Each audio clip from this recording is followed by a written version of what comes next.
Hey there. Before we begin, I want you to do something.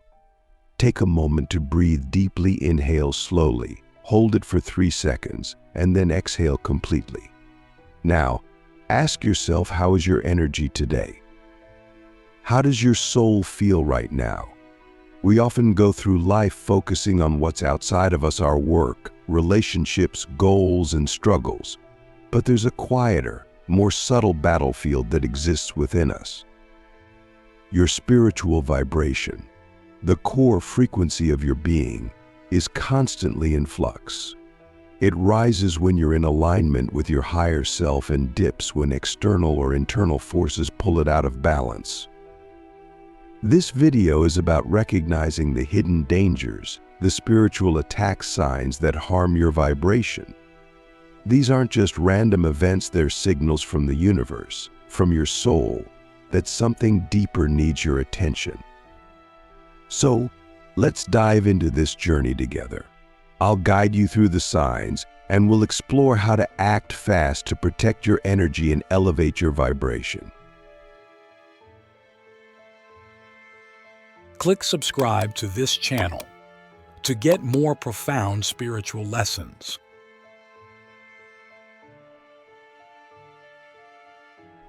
The first thing I want you to understand is this: a spiritual attack isn't always obvious. It doesn't show up as a loud knock on your door or a flashing warning sign.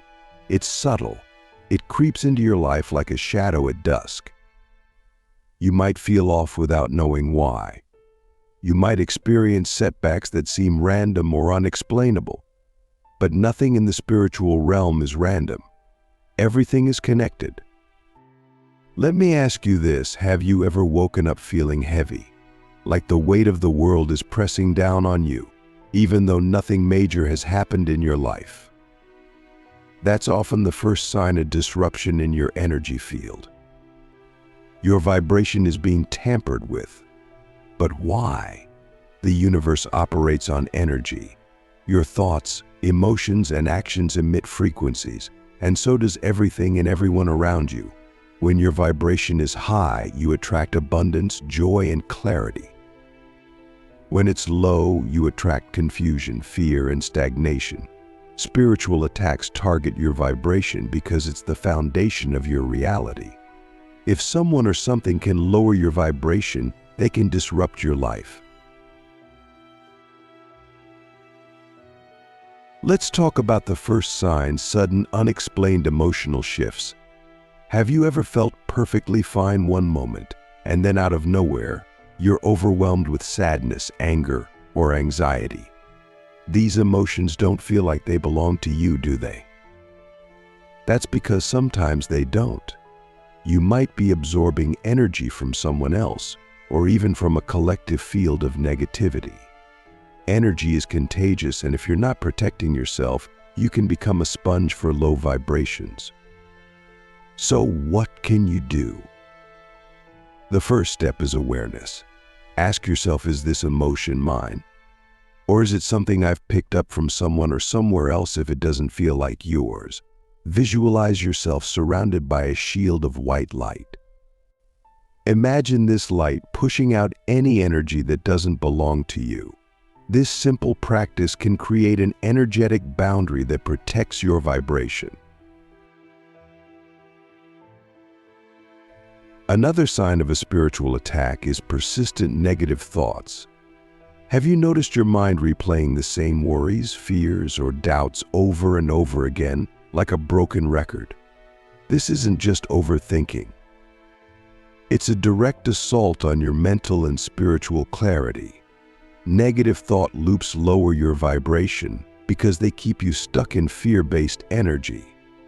Here's the question I want you to ask yourself: who is controlling my mind right now? Is it your higher self, the part of you that knows you're limitless and powerful? Or is it your ego, the part that thrives on fear and separation? When you catch yourself in a negative thought loop, interrupt it. Speak out loud if you need to. Say, these thoughts don't define me.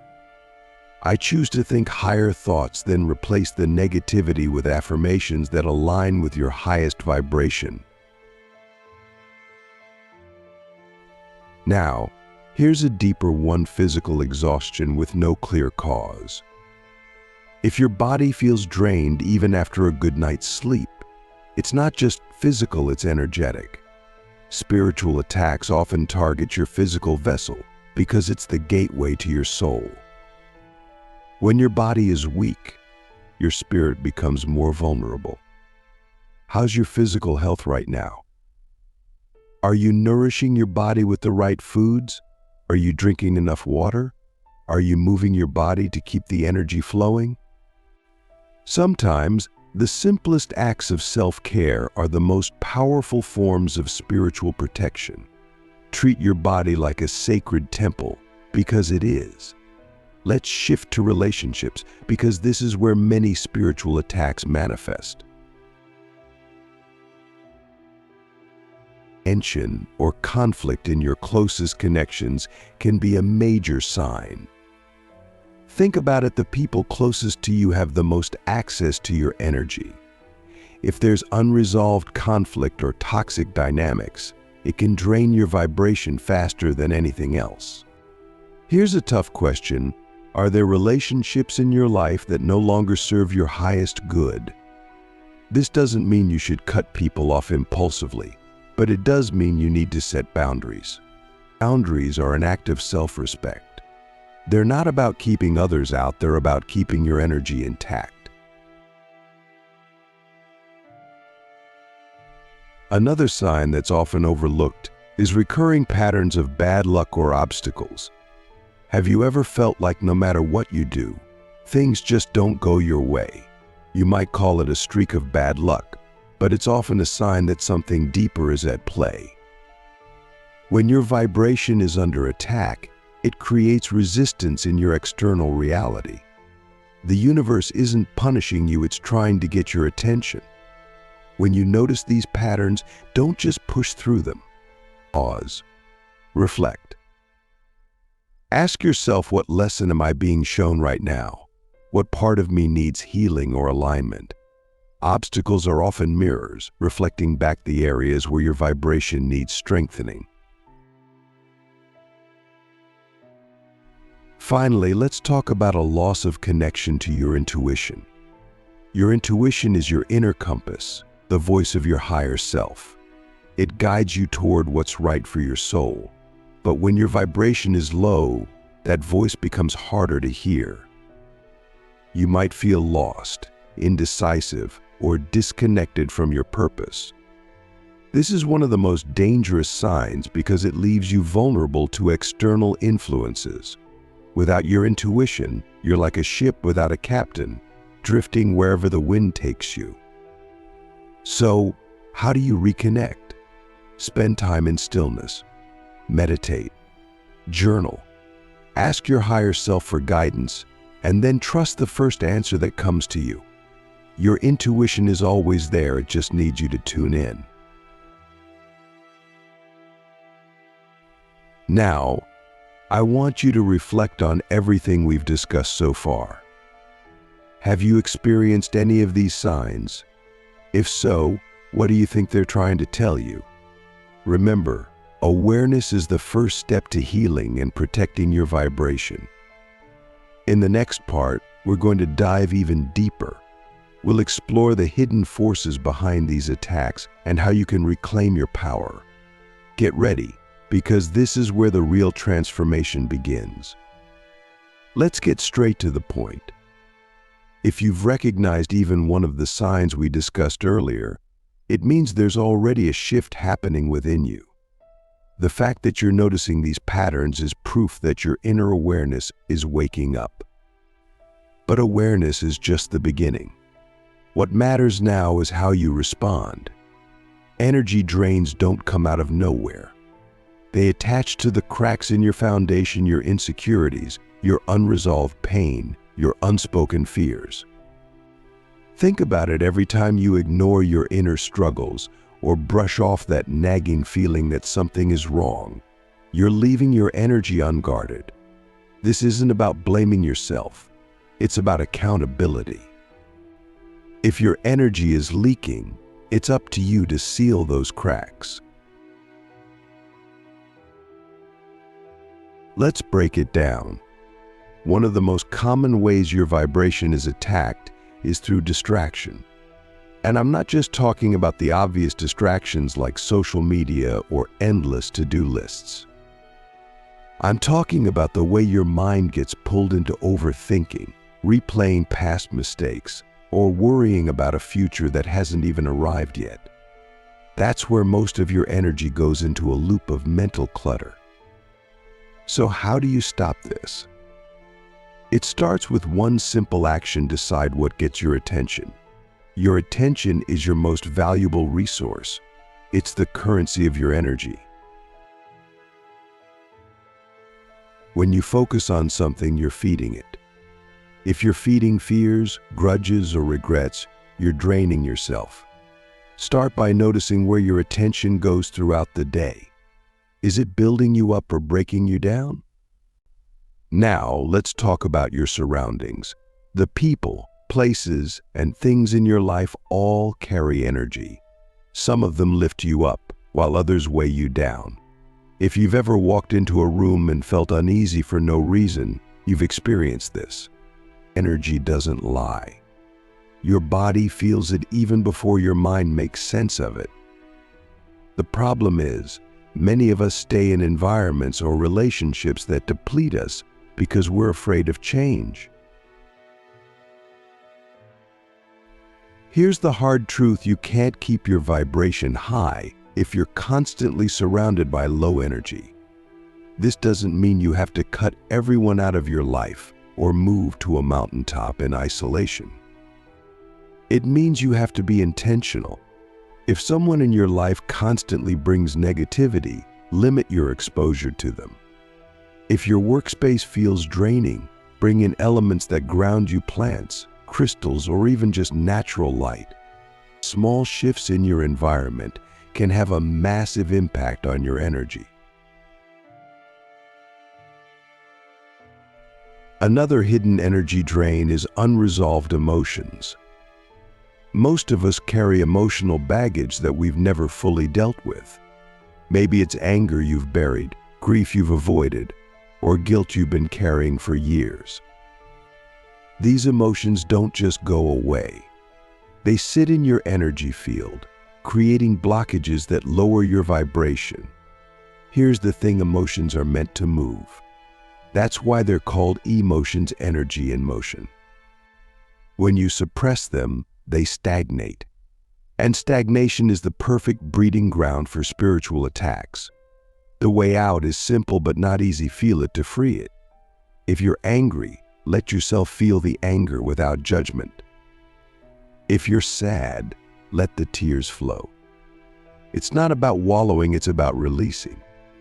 When you let these emotions move through you, they lose their power over you. Let's go deeper. One of the most overlooked sources of spiritual attacks is self-talk. The way you speak to yourself shapes your vibration more than anything else. Words are powerful. They create your reality. If you're constantly telling yourself that you're not good enough, that you're failing, or that life is against you, you're programming your energy to match that belief. Here's a practical step: pay attention to your inner dialogue. What are you telling yourself on a daily basis? If it's negative, flip the script. Speak to yourself the way you'd speak to someone you love. Tell yourself you're strong, capable, and worthy even if it doesn't feel true at first. Over time, those words will become your reality. Now, let's address something that not many people talk about: spiritual hygiene. Just like you clean your physical body, you need to clean your energy body. Have you ever thought about how much energy you pick up from other people throughout the day? Every interaction leaves an imprint. If you don't clear it, those imprints build up, creating emotional and spiritual clutter. Here's a simple practice at the end of each day. Imagine a golden light washing over you from head to toe, clearing away any energy that isn't yours. You can also use tools like sage, incense, or even salt baths to cleanse your energy field. Spiritual hygiene isn't a luxury, it's a necessity. And then there's the issue of boundaries. Most people think boundaries are about saying no to others, but they're really about saying yes to yourself. Boundaries protect your energy by creating a clear line between what aligns with your vibration and what doesn't. If you're someone who struggles with setting boundaries, it's likely because you've been taught that saying no makes you selfish or unkind. But the truth is, boundaries are an act of self-love. They're how you teach others to respect your energy. One of the most empowering things you can do is get clear on your non-negotiables. These are the things that you will no longer tolerate because they harm your vibration. Maybe it's toxic conversations, overcommitting yourself, or ignoring your own needs to please others. Write down your non-negotiables and commit to honoring them. Finally, let's talk about alignment. When your vibration is low, it's often because you're out of alignment with your true self. This happens when you're living in a way that doesn't reflect your values, passions, or purpose. It's like trying to swim against the current. You can do it, but it's exhausting, and eventually you'll burn out. Alignment isn't about perfection. It's about honesty. It's about living in a way that feels true to who you are, not who the world expects you to be. If you're feeling disconnected, ask yourself, what lights me up? What makes me feel alive? Start doing more of that, even if it's just for a few minutes a day. When you live in alignment, your vibration naturally rises.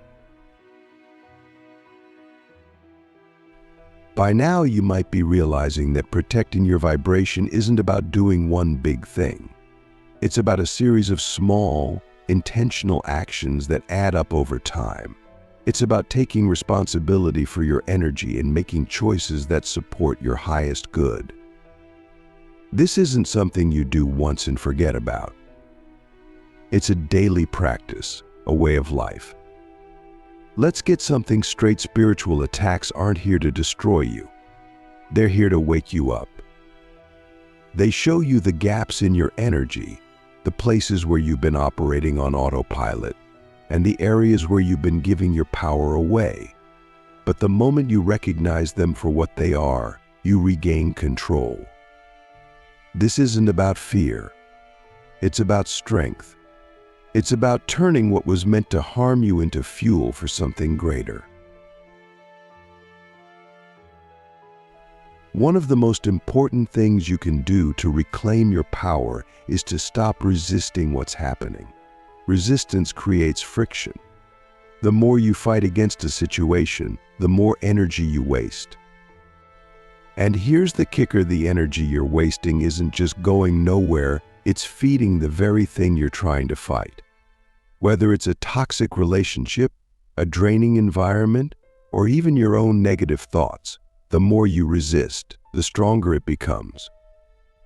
So what do instead? You face it. You lean into the discomfort, not with fear, but with curiosity. Look at the situation and ask, what is this teaching me? What part of me needs to grow? Resistance keeps you stuck. Acceptance moves you forward. By accepting where you are, you take the first step toward changing it. Next, you need to cut the cords that are draining you. Every time you interact with someone, a cord of energy is formed between you and that person. Positive interactions create uplifting cords, but negative ones create cords that siphon your energy. These cords don't disappear on their own. If you've been feeling drained or stuck, it may be because you're still energetically tied to someone or something that no longer serves you. Here's a simple but powerful practice. Close your eyes and imagine the cords connecting you to people, places, or situations that feel heavy or draining. See these cords clearly in your mind's eye. Then, visualize a golden pair of scissors cutting each cord, one by one. As you cut them, Feel the weight lifting off your shoulders. This isn't about cutting people out of your life, it's about reclaiming the energy you've been giving away. Another way to transform spiritual attacks is to shift your focus. Energy flows where attention goes. If you're constantly focused on what's wrong, what's missing, or what's hurting you, you're feeding those things with your energy. But the moment you shift your focus to what's right, what's abundant, and what's possible, your energy changes. Gratitude is one of the most powerful tools for shifting your focus. But let's be real, gratitude isn't always easy when you're in the middle of a storm. It's hard to feel grateful when life feels heavy, unfair, or chaotic. And yet, that's when gratitude is most powerful. It's not about ignoring the pain or pretending everything is fine. It's about finding even the smallest thing to appreciate, no matter how small or insignificant it seems. Try this at the end of each day. Write down 3 things you're grateful for. They don't have to be big. It could be as simple as the warmth of the sun on your skin, the sound of laughter, or the fact that you made it through another day. Gratitude shifts your vibration instantly because it forces you to focus on what's working instead of what's not. Now, let's talk about something deeper: forgiveness. This is a hard one for most people because it's often misunderstood. Forgiveness isn't about letting someone off the hook or pretending the pain didn't happen. It's about freeing yourself from the chains of resentment. When you hold on to anger or bitterness, you're the one who suffers. It's like drinking poison and expecting the other person to feel the effects. Forgiveness doesn't mean you have to reconcile with someone or even speak to them again. It simply means you're choosing to release the hold they have on your energy. Start by acknowledging the pain. Give yourself permission to feel it fully. Then, when you're ready, say this: I release you. I release the pain. I choose peace. You don't have to say it out loud. You don't even have to mean it completely at first. But the more you say it, the more you'll feel the weight lifting. Another step in reclaiming your power is to ground yourself. When your energy is scattered, whether by fear, stress, or external chaos, you lose your center. Grounding brings you back to your core. It connects you to the earth, to stability, and to the present moment. One of the simplest grounding practices is to spend time in nature.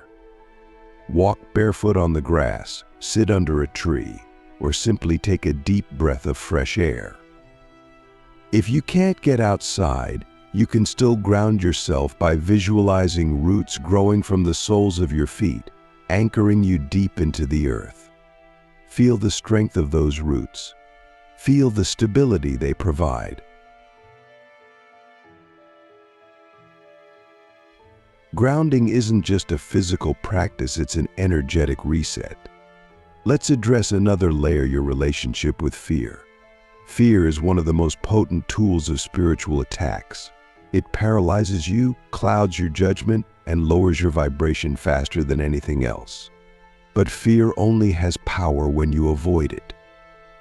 The moment you face it, its grip starts to loosen. When fear shows up, don't run from it. Sit with it. Ask it what it wants to tell you. Fear often carries valuable information. It shows you where you feel vulnerable, where you need to grow, and where you're not yet free. By listening to your fear instead of fighting it, you take away its power. Finally, let's talk about action. Awareness without action is useless. Once you recognize the signs of a spiritual attack and understand what's draining your energy, the next step is to do something about it. This doesn't mean you have to fix everything overnight. It means taking one small step every day to protect your energy and raise your vibration. Maybe it's saying no to something that doesn't feel right. Maybe it's spending 5 minutes meditating in the morning. Maybe it's reaching out to someone you trust for support. It doesn't matter how small the step is. What matters is that you're taking control of your energy instead of letting external forces control it for you. Spiritual attacks are a reminder of your strength. They're a wake-up call, not a death sentence. Every time your vibration is tested, you have a choice to let it break you or to let it build you. The more you choose to rise, the stronger your energy becomes. And the stronger your energy becomes, the less power these attacks will have over you. So here's the question: what will you do with everything you've learned? Will you let it sit in the back of your mind, or will you use it to make real, lasting changes in your life? The choice is yours. And the power has been yours all along. Keep your energy strong. Keep your vibration high. And remember, you're more powerful than any force that tries to bring you down.